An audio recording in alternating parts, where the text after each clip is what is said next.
Bueno, es con mucho gusto que a esta hora de la tarde recibimos aquí en Vespertinas a la diputada por Frente Amplio, Cristina Lustenberg. Ella también es pediatra y fue subsecretaria del Ministerio de Salud Pública en el anterior gobierno. Bienvenida y gracias por acompañarnos. Gracias a ustedes tres por la invitación a hablar este tema que hoy en la anterior nota infancia, niños y si tendrá que ver con este tema. Bueno, ¿por qué considerás que no debe postergarse esta normativa? Acá es un tema de salud pública, o sea, es la salud pública entendida en su amplia dimensión y si los oyentes, los televidentes en este caso están viendo, como ustedes hacían un informe bien claro, esto es un decreto que da a la ciudadanía información para a la hora de consumir tener mejores herramientas. Nosotros hoy tenemos cifras de obesidad y sobrepeso realmente alarmantes como país. Casi el 64% de la población adulta de nuestro país tiene niveles de sobrepeso y obesidad y en la infancia y adolescencia nos preocupa mucho más. Fíjense que en los últimos, hay una última encuesta realizada por la ANEP en nuestro país que demostró que 4 de cada 10 escolares tienen niveles de sobrepeso y obesidad. En la primera infancia, en los niños más pequeñitos, casi el 11%. Y el sobrepeso y la obesidad está asociado a cifras, a las enfermedades no transmisibles, como son la diabetes, como son las enfermedades cardiovasculares, las enfermedades oncológicas. Entonces, esta medida realmente es una medida de alto impacto en la salud pública, que sí entendemos que cuando uno ve el octágono, como decíamos, es ese sello frontal negro que en el Uruguay, les digo porque nosotros ahora hicimos un pedido de informes como diputadas, consultando al ministro de Salud Pública, al Ministerio de Educación y Cultura, al Ministerio de Relaciones Exteriores, al Ministerio de Desarrollo Social, a todos los que tienen que ver con esta temática en ese grupo que se conformó, de qué decisión se va a tomar para prorrogar hasta el año 2021. Cuando la evidencia... trabajo, el tema de cómo iba a ser el etiquetado frontal, que fue un trabajo de ver en la región y en el mundo, ¿no? O sea, hubo todo un trabajo de estudio de cómo era y se eligió por razones particulares también, exactamente. ¿No? Mira, Valeria, esa pregunta es muy importante para darle garantías a la ciudadanía.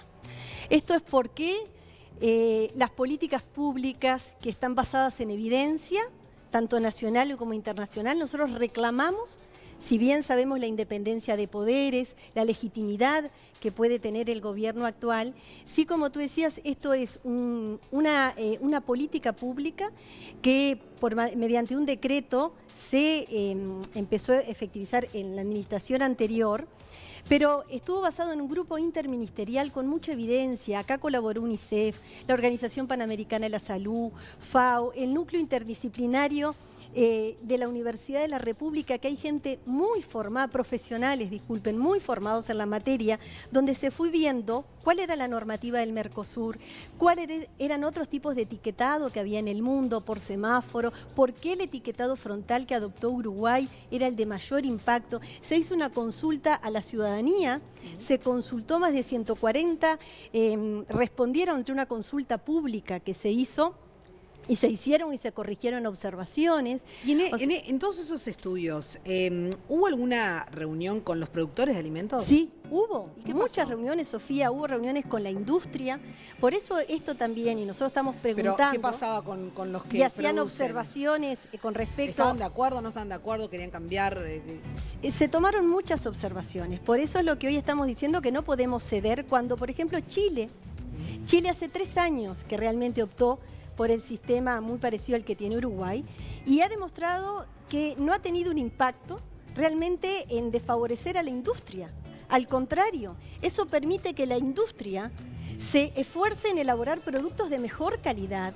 Bueno, un cambio en la industria hubo, lo que pasa que los productores se tuvieron que adaptar a los nuevos cambios. Pero en realidad ahora, Sofía, y acá puede haber, hubo cambios y existieron. Imagínense hoy qué injusto, porque la normativa debería estar vigente para productos nacionales e importados, y muchos integrantes de la industria de nuestro país, sobre todo de la industria nacional, fueron trabajando en incorporar el rotulado, pero mejorar sobre todo la elaboración de sus productos, que eso es lo que más nos tiene que importar. Porque realmente cuando uno ve... cambien la receta, digamos, ¿no? Ahí está, vamos a cambiar la receta. Yo voy a mencionar, y siempre se hizo una consulta muy seria. El Ministerio de Industria tuvo un rol muy importante en la administración anterior de tomar muy en cuenta todas las observaciones que venían de la industria, pero siempre sabiendo que la competencia más importante que tenemos nosotros es velar por la salud de nuestra ciudadanía. Y fíjense que me gustaría que cuando uno ve las cifras de obesidad y sobrepeso, de enfermedades no transmisibles que tiene nuestro país, que es la primera causa de fallecimiento en nuestro país, la vinculada a las enfermedades no transmisibles, que tienen que ver con hábitos que son favorecidos por otras condiciones, por el sedentarismo, pero el consumo de alimentos, con este exceso. Ustedes vieron ahora cuando vamos. Ahora, ¿por qué crees que entonces el gobierno no quiere, digamos, seguir adelante con esta aplicación? Nosotros, Sofía, estamos haciendo un pedido de informes que todavía está corriendo el plazo. Nosotros lo hicimos al presidente de la Cámara de Representantes, Martín Lema, el 27 de mayo. Hay 45 días hábiles y esperemos que cada uno de los ministros o ministras correspondientes de estas carteras nos respondan cuál va a ser la causal de qué resultado esa comisión que evaluó, si va a prorrogar o no la puesta en vigencia de este decreto. Todavía no sabemos la posición definitiva. Nosotros el jueves pasado nos reunimos con el ministro de Salud Pública, con el subsecretario de Salud Pública, con el director general de la Salud actual de este ministerio, intercambiando cuáles serían los pros y los contras realmente y nuestra postura del elevado costo que esto tiene para la salud pública. Yo les iba a decir, y para que la ciudadanía entienda cómo esto tiene que ser un tema de Estado, el elevado costo social y económico que tienen la obesidad, el sobrepeso y las enfermedades no transmisibles, se estima que las enfermedades no transmisibles en nuestro país anualmente nos cuestan 775 millones de dólares. Eso quiere por decir costos directos, eso, consultas, eso diagnósticos, en el sistema tratamientos, e indirectos, Valeria, pérdidas de jornada laboral, la productividad. Claro. O sea, hay que sopesar. Y aparte, cuando hoy Sofía también me decía... O sea, que no es solo una cuestión de salud, sino también de costos. De impacto económico, o sea, es un tema... para el que no lo quiere ver por ese lado, lo puede ver por el otro. Exactamente, o sea, hay que verlo con toda la mirada. Entendemos que hay que verlo con la integralidad, pero sí sabemos que es un proceso que se ha hecho de forma muy seria, que nos gustaría que el Uruguay tenga continuidad en políticas públicas que se han hecho basadas en la evidencia. Con la normativa del Mercosur no interfiere. De hecho, cuando Uruguay y... ¿Por qué dicen entonces que interfiere con la normativa Porque cuando del Mercosur? mire, Uruguay en la administración anterior hizo la propia sugerencia del grupo que trabaja el tema de alimentos en el Mercosur. Esto es lo mínimo que se exige. Después cada país tiene la independencia de ir viendo cómo lo va regulando. Pero fíjense que todavía no se ha puesto en marcha ese grupo. Recién Uruguay ahora comienza la presidencia pro tempore, entonces quizás tienen alguna observación. Pero cuánto más importante sería que el decreto esté en vigencia, porque también es injusto, y más con los niveles de aceptación que ha tenido esto para la ciudadanía, pero para fabricantes, personas vinculadas a la industria que ya invirtieron en hacer el rotulado y hoy no. Sobre todo yo destaco industria a nivel nacional, porque hay muchos importadores y esto es importante que también la ciudadanía sepa. A veces cuando hoy vamos a consumir algún alimento, algún área comercial, nosotros tenemos alimentos que tienen el etiquetado frontal y otros que no, porque también muchos de estos personas vinculadas a la industria no empezaron a usar el etiquetado. No quiere decir quizás que ese alimento no tiene exceso de azúcares, claro, de es importante. grasas Están conviviendo, están conviviendo porque este decreto que empezaba a ser vigente a partir del 1 de marzo de este año, muchos fabricantes de la industria, y sobre todo destaco la industria nacional, se prepararon para la vigencia de este. Y el 11 de marzo se pone en vigencia el otro decreto donde se espera, se pospone, se pone en marcha esa comisión de trabajo interministerial, que es lo que nosotros queremos que públicamente, para que la ciudadanía sepa cuál es la postura del gobierno con respecto al decreto. ¿Sabés que una televidente escribió hace un rato diciendo que había comprado un artículo que, tenía etiqueta de ADU, que se sentía cubierta porque tenía etiqueta de ADU, pero que finalmente tenía, por ejemplo, azúcar? El artículo tiene azúcar. ¿Qué pasa en esos casos? Y en esos casos prima porque cuando se hizo el tema del etiquetado fue un proceso muy riguroso. Se llegó a los niveles de ingredientes que tiene la normativa de la Organización Panamericana de la Salud. Entonces, prima, yo creo que el tema del etiquetado, que va a ser que corregir que tanto lo de ADU como otras niveles que hoy están con exceso de azúcares se corrijan. El hecho de obtener una etiqueta, digamos, ¿cuál es el proceso? Para decir, llego a la etiqueta, voy a decir, porque esta señora va a decir, ¿por cómo está esa etiqueta ahí? ¿Me entendés lo que te digo? ¿Cómo está esa etiqueta ahí si en realidad no cumple lo que promete? No te entiendo mucho la pregunta. La persona compró algo que supuestamente no debería tener azúcar y tenía, ¿está? Entonces, ¿cómo está esa etiqueta ahí? Por eso es importante, como está hoy, hay varias, está el reglamento bromatológico, las intendencias departamentales tienen mucho que ver y las competencias que ha tenido el reglamento, el decreto del Ministerio de Salud Pública. Hoy están colindando varias situaciones. Con el rotulado frontal que nos advierte de forma notoria el exceso.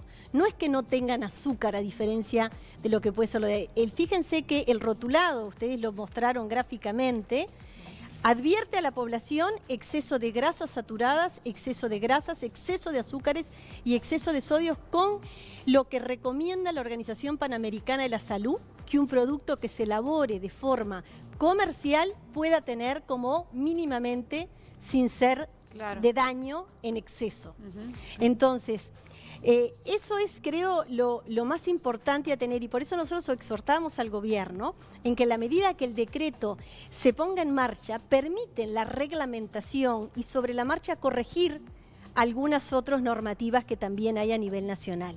Cristina, perdón que te corte, hay un estudio de cuántos alimentos de producción nacional ya se adhirieron al etiquetado y cuántos importados cumplen o no cumplen con el etiquetado. Hoy hay estudios de que han pasado por todo ese proceso, yo hoy no lo tengo, pero fíjense, se analizaron más de 1.400 productos, y hoy no te puedo decir con Sofía con exactitud, pero sí creo que el Ministerio de Salud Pública y sobre todo muchas de las intendencias saben cuántos productos hoy han adherido. Yo les puedo decir que son muchos de la industria nacional, sobre todo, a diferencia de los productos importados, que uno tiene la percepción que quizás todos ya no empezaron a trabajar porque tuvimos 10 días hoy, entre el 1 de marzo de este año que se puso en efecto el decreto por el gobierno anterior hasta el 11 de marzo, o sea que todavía se prorroga, todavía no es de forma obligatoria. Por etiquetar. No, todavía no. Claro. Bueno, entonces, además del pedido de informes, van a seguir trabajando para que este decreto se ponga en marcha, me imagino, desde la oposición. ¿Y hay alguien más, además de la oposición, que esté Sí, nosotros desde el Parlamento? En la administración anterior, Valeria, se presentó un proyecto de ley que está en la Cámara de Senadores, en la Comisión de Salud, y nosotros entendemos, así como en el periodo anterior, ustedes vieron que es la ley que fue al inicio, fue propuesta por el actual ministro de Defensa, hoy el senador Javier García, sobre la alimentación saludable. Sí, había empezado con el tema de los niños, entonces, de las escuelas. en los centros educativos, por eso el etiquetado frontal, porque realmente el tema de la obesidad y el sobrepeso en nuestro país es un tema de salud pública, por eso tantas sociedades científicas, tantos ámbitos del ámbito de la salud, licenciados en nutrición, no es un tema de corporación, es un tema realmente que hoy en el Uruguay nos tiene que poner como que sea de los temas más importantes a ir resolviendo como un tema de salud pública, porque la carga que hoy tiene el sobrepeso y la obesidad, tanto en la infancia, la adolescencia como en los adultos, nos genera un costo muy importante para la salud pública. Así que nosotros esperamos que como fueron esas medidas en oposición y gobierno, podamos tener buena adhesión.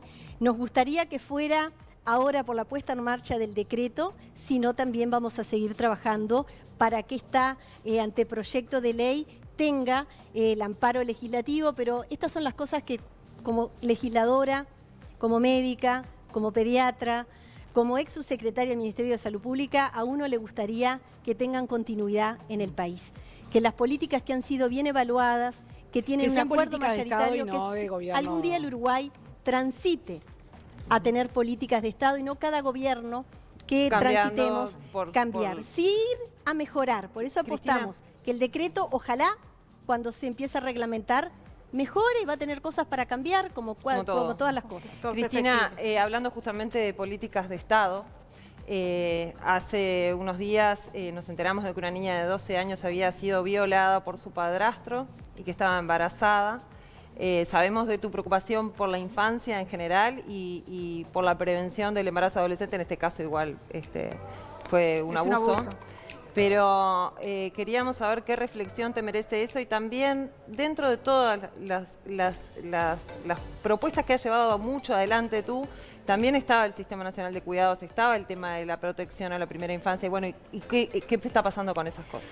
Bueno, con respecto a la primera situación, es una situación de abuso, de las formas peores y más dolorosas. Las niñas, cuando uno ve en el Uruguay, nosotros comenzamos, y eso también nos interesaría que la ciudadanía lo tenga, trabajamos en una estrategia nacional hacia la prevención del embarazo no intencional en niñas y adolescentes. En nuestro país, el año pasado, hubo más de 90 situaciones de abuso y de explotación sexual, porque las niñas menores de 14 años, cuando transitan un embarazo, son productos casi en el 100% de situaciones de abuso y de explotación sexual. Esto es de los temas más duros que tiene una sociedad para enfrentar de forma estructural. Y el Uruguay también, y en eso en los últimos años, en la puesta en marcha de una política que trabajamos en conjunto con educación, salud, políticas sociales, el Ministerio de Desarrollo Social, todo el sistema educativo, disminuimos muchísimo los nacimientos en la franja etaria de 10 a 18 años. Pero también quiero hacer una reflexión. Qué fuerte suena de 10. Es así. De 10. Es duro. Fuerte que suena, sí. Es duro. Sí, sí, sí. El año pasado, Adriana, 91 niñas entre 10 y 14 años. Sí, es terrible. Fueron madres, sí, sí, productos de situaciones de abuso y de explotación sexual. Y en eso también tenemos que ser muy cuidadosas cuando uno le da difusión pública a un caso, que nos haga reflexionar como sociedad, pero ustedes como comunicadoras y sé como periodistas de la sensibilidad y la formación que tienen en el tema. Sí, claro. Pero ahí va mucho más allá de la maternidad, Adriana. Esto es un tema... Pero ¿sabés cómo te pega la imagen? Vos me dijiste 10 duro. Y pensé en un cuerpito bueno, de 10. Bueno, es así. Imagínense, y me ahí impresionó. está, si será duro, que esa, como tú lo vivenciás, lo tendríamos que vivenciar todos como sociedad, si será de los problemas más desgarrantes que tengamos para enfrentar. Y desde ahí es que cuando uno, desde el punto de vista a veces periodístico, la asociación o desde la sociedad lo visualiza en un lugar, tengamos en cuenta cuánto está pasando esa niña, claro, esa familia.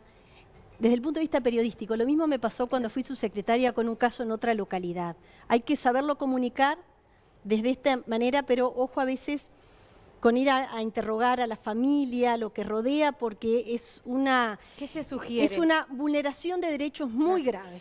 O sea, perdóname, en el Uruguay Cristina, hay un mapa de ruta... Pasa a mí a veces, porque esto lo he escuchado muchas veces, entiendo y comparto que todos tenemos que tener sensibilidad y empatía sobre lo que está pasando, pero hay veces que hay tanta preocupación por el trabajo que hacemos los periodistas y los comunicadores y tan poca preocupación por lo que pasa una niña, un infierno, no, Sofía, una niña de 12 años en su casa, que es como... Sofía, eso es, fíjate que el año pasado hubo 4.000... Es como sacarle el foco al problema. No, es tremendo. Yo jamás, no, te lo quiero ahora decir que lo traes a colación porque estoy diciendo dos cosas diferentes.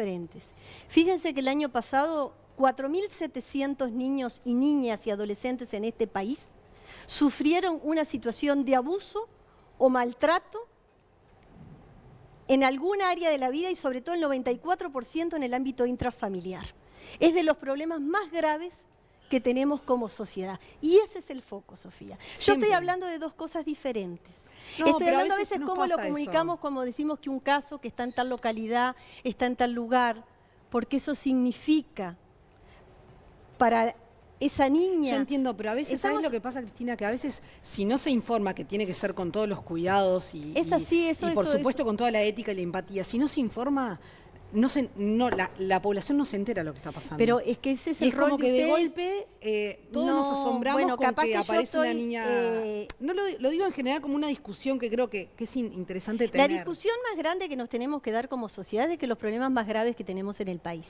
No me estoy focalizando, al contrario, la labor periodística, ojalá hubiera más programas como este, tuviéramos más contacto con la ciudadanía, de ver cómo en el Uruguay, y por eso también hoy en el marco de esta pandemia, en el marco de todas las desigualdades tan graves, fíjense que los femicidios, las cifras de maltrato en niños, niñas y adolescentes, esta situación como sociedad representa casi 91 nacimientos que hubo el año pasado.